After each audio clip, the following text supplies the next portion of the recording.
बड़ी अंदर आशा पैदा करने वाली बात है। कह रहे कामादि नाम परवशो, जिसने अखंड वृंदावनवास का नियम ले लिया पर वो कामी पुरुष है। कामादि नाम परवशो, वो स्वावसो नहीं है, जितेंद्री नहीं है, वो अजितेंद्री है, कामी पुरुष है। दूसरा यशोर्थी, वो अपना नाम चाहता है, अपना यश चाहने वाला है। तीसरा त्यक्त सत्पथा, संतों के मार्ग का त्यागी है वो। अब रह क्या गया? विचार करो, कितनी बड़ी बात कह रहे हैं। निराशा नाम की चीज नहीं होनी चाहिए। ये बात सुनने के बाद इसी में हम मिल जाएंगे, हमारे लक्षण इसी में मिल जाएंगे। पहला वाला जो वर्णन हुआ श्लोक, वो तो सिद्ध पुरुषों का है। जो अपने लोग पंक्ति में है वो इसी में मिल जाएंगे। कामादि नाम परवशो, इंद्रियों का गुलाम, मन का गुलाम, काम का गुलाम। परवशो, काम के अधीन, इंद्रियों के अधीन, मन के अधीन। यशोर्थी, यश चाहने वाला, मेरा नाम हो जाए, मेरी कीर्ति हो जाए। और त्यक्त सत्पथा, सतमार्ग का त्याग करने वाला, संतों के द्वारा बताए हुए मार्ग में ना चलने वाला। कह रहे कि ययादति तत्कृपा, यदि वृंदावन की कृपा हो गई और उसने निश्चय कर लिया कि मैं आजीवन वृंदावन वास करूंगा, तो कह रहे कथम वृंदावन सिद्धिम न, उसे कौन सी सिद्धि नहीं प्राप्त हो जाएगी? सब कुछ प्राप्त हो जाएगा। भाई ये बात पकड़ लो। ये थोड़ा बहुत कठिन बात है। क्या? आजीवन वृंदावन वास करना। ऐसी ऐसी परिस्थितियां लुभावनी आती है कि आप चलो बस। ऐसी ऐसी भयावनी परिस्थितियां आती, आपको अब तो चलना ही पड़ेगा। वृंदावन का नियम ऐसा कट्टर ले लो कि प्राण निकल जाए सो स्वीकार, लेकिन हम सशरीर जीवित वृंदावन से ब्रज के बाहर नहीं जाएंगे। तो चाहे वो कामी पुरुष हो, चाहे यशोर्थी पुरुष हो, सतमार्ग का त्यागी पुरुष हो, तो भी उसे भगवत प्राप्ति हो जाएगी। धाम वास मात्र से वृंदावन प्रभाव सुन अपनो ही गुण देत, जैसे बालक मलिन को मात गोद भर लेत। भगवत प्राप्ति बहुत दुर्लभ दिखाई देती, क्योंकि इंद्रियों को समेट पाना, मन को समेट पाना, रात दिन निरंतर भजन में लगे रहना, जब तक जीवित है कोई गलती ना होने पावे, तब भगवत प्राप्ति। धाम की कितनी महिमा है कि वो कामी पुरुष है, परवश है इंद्रियों के। यही बात ध्रुवदास जी ने भी लिखा है, यद्यपि भक्त अनन्य। यही बातें हृदय को बलवान बना देती है। यद्यपि भक्त अनन्य जो, विषय इंद्रियन बस होए, कर्मठ कोटि जितेंद्रियन तेषम लहै न कोई। जो श्यामा श्याम का अनन्य हो गया है, यद्यपि वो अभी विषयी है, जितेंद्री नहीं हुआ, तो भी करोड़ों जितेंद्रियों, करोड़ों कर्मकांडी उसकी समानता नहीं कर सकते, क्योंकि वो श्यामा श्याम का अनुरागी है, श्यामा श्याम का अनन्य है। शरणागति में सुग्रीव जी के प्रति जो भगवान का शरण्य का भाव दिखाया, वो बहुत पुष्ट करता है। सुग्रीव जी से हनुमान जी महाराज, वो देखो जो राजकुमार, सुग्रीव जी तो कांप गए। उनको लगा कि ये बाली के द्वारा भेजे हुए, क्योंकि बाली यहां सापवश आ नहीं सकता, इसीलिए वो सुरक्षित थे वहां। हनुमान जी से डर करके कहा कि अब तो प्राणों को कहां हम सुरक्षित रख पाएंगे, क्योंकि जहां भागेंगे वहां बाली पहुंच जाएगा। हम इसी पर्वत पर केवल सुरक्षित थे, ऋषि के शाप से वो यहां आता। ये दो दिव्य राजकुमार हमें लगता है उसी के भेजे हुए, तुम जाओ देखो कौन है। हनुमान जी विप्र रूप में गए, सामने अरविंदाक्ष भगवान पर दृष्टि पड़ते ही साष्टांग दंडवत। आप कौन हैं? स्वामी, नंगे पैर ऐसे कटीले कंकरीले जंगल में भ्रमण कर रहे हैं, आपके इस भ्रमण का हेतु क्या है? कहा मैं दशरथ नंदन राम और ये लखन पिता की आज्ञा से हमें 14 वर्ष का वनवास मिला हुआ है। पर आप कौन है विप्र देवता?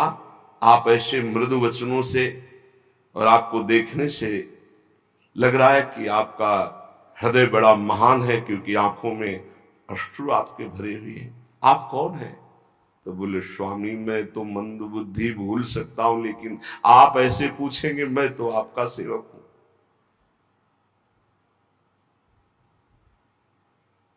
कांधे पे प्रभु को बैठाला, एक उम्र मंद मोह बस कुटिल हृदय अज्ञान, पुण्य प्रभु मोहि विसारे दीन बंधु भगवान। भगवान को सुग्रीव देखकर समझ गए कि ये अनुकूल है, प्रतिकूल नहीं, क्योंकि प्रतिकूल होते तो हनुमान जी ऐसे नहीं लाते। बहुत आनंदित है हनुमान जी महाराज। परिचय सुग्रीव का श्री राम जी को, और राम जी का परिचय सुग्रीव को देते हैं। जब परिचय सुना और समस्या सुनी तो भगवान ने कहा, तुम चिंता मत करो, मान लो बाली मारा गया, मान लो, तुम निश्चिंत हो जाओ। और अग्नि को साक्षी करके मित्रता की हनुमान जी महाराज की कृपा से। सुग्रीव ने कहा, प्रभु मान तो लेते हैं आपकी कृपा से, लेकिन बहुत बलवान बाली। देखो ये दुंदुभि राक्षस की हड्डियां हैं, ये ताल के वृक्ष हैं, यदि एक बाण में इनको बेध दो तो मुझे विश्वास हो जाएगा बाली मारा। भगवान का अमोघ बाण। अब बड़ी प्रसन्नता हुई। भगवान ने कहा, जाओ ललकारो जाकर बाली को। खास बात जहां हमें पकड़नी हो, बात को समझना। आज तक राम जी का भजन नहीं किया सुग्रीव जी ने, हनुमान जी की कृपा से केवल मित्रता हुई। भगवान के वचन पर उसको दोबारा प्रश्न करना पड़ा कि इसको प्रमाणित करो, तब मैं मानूं कि बाली को मार दोगे। वो भी भगवान ने प्रमाणित किया।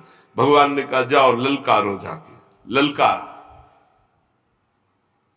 बाली ने सोचा कि हमारे भूसे के प्रहार से प्राण बचाकर भागने वाला किष्किंधा के द्वार पर ललकार रहा है। अपनी पत्नी तारा से कहा, ऐसा कौन सा बल इसमें आ गया? बोले, प्रभु मैंने सुना है कि सर्वलोक महेश्वर भगवान श्री राम से मिल गए, अब आप इनसे वैर मत कीजिए। तो कहा, अरे अगर भगवान है तो समदर्शी हो, मेरा और सुग्रीव का पक्ष विपक्ष क्यों मानेंगे? वो तो समदर्शी है, भगवान तो समदर्शी है। चल, अब एक ही रूप के बाली और सुग्रीव, ऐसी पिटाई सुग्रीव की त्राहिमाम करके भागे। भगवान के समीप गए, भगवान से कहा, प्रभु एक वृक्ष की ओट में थे। कहा, प्रभु कहा था मेरा भाई नहीं, एक काल है, नस नस तोड़ दी, और आपने मारा क्यों नहीं? बोले, समस्या थी कि वहां पहचाना ही नहीं जा रहा था कि सुग्रीव कौन और बाली कौन। क्यों भगवान ने पिटवाया? भगवान को पहचानने की जरूरत है। सर्वज्ञ है, सर्वलोक महेश्वर, सर्वत्र विराजमान, सर्वसत्ता, उनको कोई जानने में अभिमान कि देख लो, आखिरी में तुम देख लो, फिर भी तुम में कोई बल नहीं है, मेरा ही बल महाबल है, तुम्हें कोई बल नहीं। कर प्रसाद सुग्रीव शरीरा। भगवान ने जीव शरीर स्पर्श किया, पीड़ा गई, नवीन बल जागृत हुआ, और एक माला अपनी प्रसादी पहनाई। अब जाओ। फिर ललकारा, फिर आए भगवान ने एक बाण से। बाली का जो प्रश्न था, प्रभु मैं बैरी सुग्रीव प्यारा, ये कारण कौन नाथ मुझे मारा? नाथ आप तो मेरे भी स्वामी हैं, मैंने आपका कब वैर किया, कब अहित किया, और इसने कब आपका भजन किया, कब आपका हित किया? आपने उसका पक्ष लेकर मुझे मार दिया। श्री भगवान ने कहा, शरणागत का बैरी मेरा बैरी, शरणागत का मित्र मेरा मित्र। तू मेरे शरणागत को जानता है कि मेरी शरण में हो गया, फिर भी वैर करता है। अंत तो गत्वा अंत्येष्टि क्रिया करा के सुग्रीव को किष्किंधा नरेश पद पे 4 महीने प्रवर्षण पर्वत पर सरकार विराजमान ने एक बार भी दंडवत करने नहीं। ये हमारी बात है, ये हमारी बात है। फिर भगवान लक्ष्मण जी को भेजा और सावधान करके फिर भगवान से जुड़ जाना।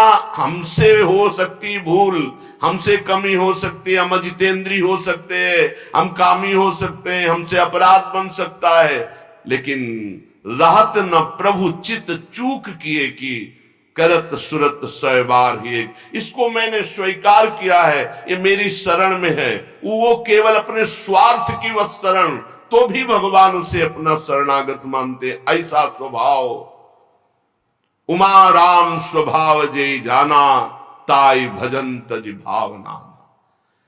प्रभु का समर्थ नाम, समर्थ धाम, समर्थ लीला, समर्थ रूप ध्यान, किसी एक में हमारी आसक्ति हो जाए।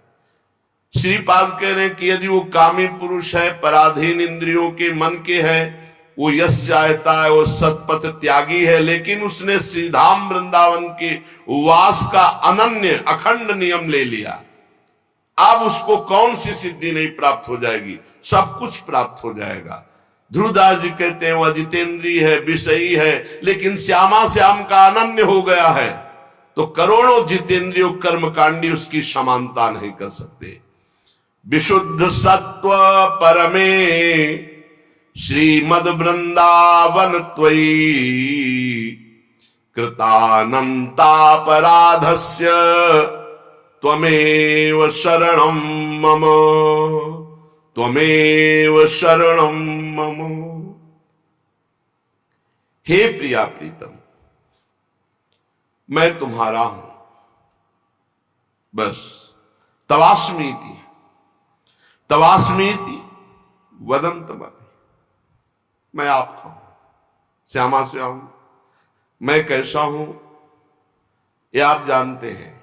मैं कोई अपनी पात्रता, गुण, तपस्या, साधना के कारण दावा पेश नहीं कर रहा कि आप हमारे हो, नहीं। तवास्मीति, मैं आपका हूं। आपके तो हजारों लाखों करोड़ों अरबों भक्त हैं, पर नाथ मेरे लिए आप ही हो, मेरे आप ही साधन हो और आप ही साध्य हो। तवास्मीति वदंतमपि मामृषा, और खास बात ये भी मैं झूठ बोल रहा हूं, क्योंकि तवास्मीति मैंने बहुतों से बोला है। मैं आपका हूं, मैं आपका हूं, मैं आपका हूं, बहुत से बोल चुका हूं, ये भी सत्य नहीं है। बहुत सुंदर बात। देखो कैसी प्रभु की महिमा है, अगर वो स्वीकार ना करे तो हम झूठों का काम ही नरक में पूरा हो। विशुद्ध सत्व परमे वृंदावन त्वयि, ये विशुद्ध सत्व में वृंदावन है, अनंत अपार महिमा है, लेकिन इसमें जो करुणा समुद्र विराजमान लाडली लाल है, एक बार कोई हृदय से कह दे, झूठा ही सही, तवास्मीति, मैं आपका हूं, बहुत बड़ी बात, बहुत बड़ी बात। हृदय से तवास्मीति वदंतमपि परमामृषा, सच्ची कहता हूं प्रभु, ये बात पूरे संपूर्ण हृदय से मैं नहीं कह रहा हूं। कहीं ना कहीं कोई विषय राग, कोई व्यक्ति राग, कोई और होगा, झूठा भी हो सकता है, पर मैं ये कह रहा हूं कि आपके सिवा मेरा कोई नहीं। तो महापतित मप्यात्म कारुण्याद आत्मसात, ओहो, महाकरुणा में श्री प्रिया प्रीतम उसे आत्मसात कर लेते हैं, अपने में मिला लेते हैं, अपना रूप दे देते हैं। किशोरी मात्मानम, अपना रूप सहचरी बपू। श्री लाल प्रिया की इच्छा ही सहचरी है, लाल प्रिया का मन ही सहचरी है, लाल प्रिया की संधनी शक्ति ही सहचरी है। ऐसे एक बार जो हृदय से बोल दे मैं आपका हूं, तो ये कभी छोड़ते नहीं है। और महापतित तो हो, नीच हो, तो कह रहे हैं करुणया दात्मसात, करुणा करके उसे अपना स्वरूप प्रदान कर देते हैं। ऐसा हमारे प्यारे जू का स्वभाव, ऐसा महामहिम करुणामय वृंदावन। अब हमको चूकना नहीं चाहिए, बहुत बढ़िया अवसर मिल गया है। शरीर के ढांचे का कुछ पता नहीं है कि ये कब कैसे गिरकर नष्ट हो जाए, कब कौन सा रूप ले ले मृत्यु और हमारे शरीर को नष्ट कर दे। हम बड़ी कामना से बड़े सुंदर सुंदर मनोरथ करते हैं, मकान बनाते हैं, रुपया पैसा जमा करते, खूब खाएंगे, मौज से रहेंगे, और पता नहीं उसमें प्रवेश हो कि ना हो, पता नहीं उसमें कितने दिन रह पाए, क्योंकि इस ढांचे का कोई भरोसा नहीं है, ये कभी भी गिर सकता है। प्रतिक्षण मृत्यु कहीं और दूर नहीं, आपके सिर पर सवार है। ये दिमाग में बैठा लिए, मृत्यु को कहीं दूर से सवारी से नहीं आना, वो आपके सिर पर सवार है। सर्वतो भावेन तैयार रहो मृत्यु के लिए, सर्वतो भावेन तैयार रहो मृत्यु के लिए। तैयारी क्या है? नाम जप, हर समय नाम जप। आप तैयार हैं। जो पहले से तैयार न थे, पछता पछता कर चले गए, हम तुम सबको जाना है, जाने की तैयारी कर लो। रहे न रावण समभिमानी, हिरणा कश्यप संवरदानी। हम तुम सबको जाना है, जाने की तैयारी कर लो।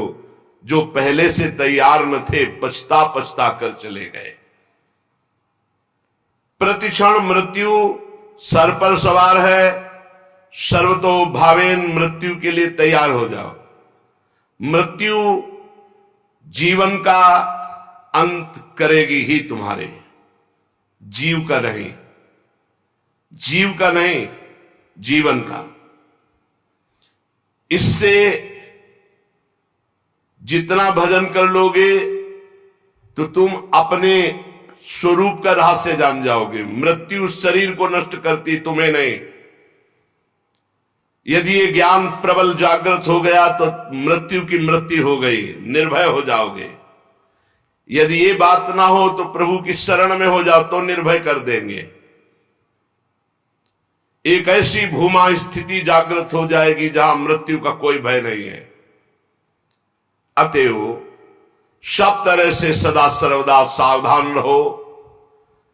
जीवन की एक एक श्वास मृत्यु निकाल रही तुम्हारे पास। जैसे 1,00,000 श्वास है, अब गई तो माइनस होती चली जा रही। 1 साल की श्वासें निकल गई, लोग आनंदित होते हैं, हैप्पी बर्थडे, जन्मदिन में प्रसन्नता प्रकट करते हैं। नहीं, जिसकी रकम कम होती वो शोकित होता जाता है। माल बहुत ऊंचा खरीदना है और रकम वैसे ही कम थी और वो भी खर्चा होती चली जा रही। माल खरीदना है भगवत प्रेम, जीवन मुक्तता, और वो रकम श्वास श्वास नाम जप, और वो श्वासें 1 वर्ष की खाली चली गई और हम हैप्पी बर्थडे मनावे। कैसी हमारी अज्ञानता है। मृत्युकालीन जिसका नाम चलता होता है, तो इस शुभ चिंतन के प्रभाव से वर्तमान में नाम चलता होता है, उसकी मृत्यु शुभ हो जाती है, बड़ा मंगलदायी मृत्यु होती है। भगवान का नाम जपते जपते शरीर छोड़, ये सबसे बड़ी बात। या तो ब्राह्मी स्थिति, ब्रह्माकार वृत्ति, और या भगवान का नाम जप करते हुए, 2 में ही भगवत प्राप्ति।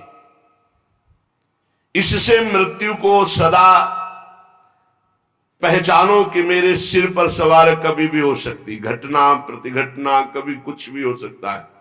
शरीर पता नहीं रहे कि ना रहे, इसलिए राधा राधा राधा राधा। भगवत स्मृति प्रतिपल यदि है तो घबराहट नहीं होगी, भय नहीं होगा, बड़े आराम से शरीर छूटेगा। शरीर तो छूटना ही है, और बड़े आराम की व्यवस्था में पहुंच जाओगे जहां श्यामा श्याम परमानंद बरस रहा है। इस क्षणभंगुर शरीर में भजन ही सार्थक है। जितना भजन कर लोगे उतना ही सार्थक जीवन जाएगा। पर कामनाओं के कारण भजन नहीं हो पाता। जिसने समय रूपी संपत्ति पर महत्ता दे दी वो महान बन गया।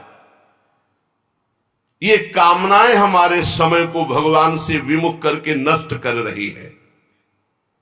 अरे भाई, कल्प दो कल्प वाला शरीर तो है नहीं। 100 वर्ष और आजकल का जो खान पान और रहनी है, आजकल के जो आचरण है, वो अकाले मृत्यु में पहुंचा देते हैं। 70-80 तक तो पहुंचना मुश्किल हो रहा है। अब इतने रोग चल गए हैं। नौजवान हैं, high blood pressure, low blood pressure, 500 sugar, ये वो, मतलब मृत्यु बिल्कुल पूरी व्यवस्था किए है। ये कामनाएं हमको भगवान से विमुख किए हुए हैं। ये कामनाएं हैं तो बड़ी तुच्छ, पर हमको बड़ी महान समझ में आ रही हैं, बड़ी उत्तम समझ में आ रही। अगर उत्तम और महान न समझ में आती तो कामना छोड़कर भजन करते। कर्तव्य का पालन करो, कामना की जरूरत नहीं। कर्तव्य पालन करते हुए फल में समान भाव रखो। सुख दुख समय कृत्वा लाभा लाभ हो, जया जय हो, जय हो या पराजय, लाभ हो या हानि, सुख हो या दुख, अपने कर्तव्य कर्मण्ये वाधिकारस्ते मां फलेषु कदाचन।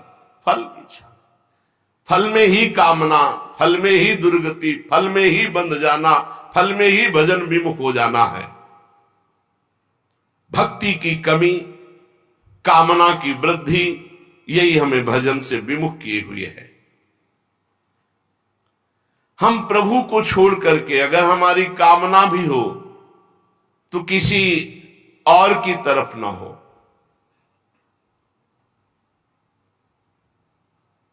जग जाची को न जाची जो जिय जाची जान की जान ही रे। आहा, जग जाची को न जाची जो जिय जाची जान की जान ही रे। जेहि जाचत जाचकता जरि जाई, जो जारति जोर जहान ही रे। गोस्वामी तुलसीदास जी ने कह रहे हैं, ये पद केवल सुनने गाने का नहीं, इसे जीवन में उतारने का। अगर तुम्हें कुछ चाहिए तो जग जाची को न, किसी से मत मांगो। इस संसार में किसी से, ये बात पकड़ लो, बात पकड़ लो। जग जाची को ना, मेरी बात मान लो। कोई तुम्हारी बात पूरी नहीं कर सकता। किसी से संसार में कभी किसी से मत मांगना। जाची जो, अगर मांगना ही है तो हृदय से जाची जान की जान ही रे। भगवान श्री हरि से मांगो, क्या होगा? जेहि जाचत जाचकता जरि जाय, मांगना मिट जाएगा। जेहि जाचत जाचकता जरि जाई, जो जारत जोर जहां नहीं रे। मांगो तो केवल प्रभु से मांगो, जिससे मंगतापन मिट जाएगा। वो ऐसे दाता है, दे देंगे ना, जन्म जन्म की मांग पूरी हो जाएगी। जिसके जानने के बाद कुछ जानना बाकी नहीं रहता, जिसके पाने के बाद कुछ पाना बाकी नहीं रहता। इसलिए किसी से मत मांगो, किसी से मत कामना करो, केवल प्रभु से करो, इंतजार करो। उनकी बाट जो हो किसी और की तरफ मत देख लेना। जो सकाम भाव रखते हैं, मांगते हैं, तो केवल प्रभु से मांगो, अन्य से नहीं। ये तुम नियम ले लो कि हमारा आराध्य देव ही हमारी पूर्ति करेगा, हम दूसरे से कभी नहीं। श्यामा श्याम ही बहुत महान है, हम कैसे तुम्हें क्या क्या बतावें तुम्हें। उनकी कृपा, केवल उनकी कृपा, केवल उनकी कृपा का आश्रय। कभी अन्य का आश्रय ले लेंगे तो आपकी भक्ति बाधित हो जाएगी, आपका जीवन समस्या में पड़ जाएगा और आपको परेशानी ही परेशानी हो जाएगी। केवल प्रभु का आश्रय। सकामता है, माना भी आप निष्काम नहीं हुए तो प्रभु पर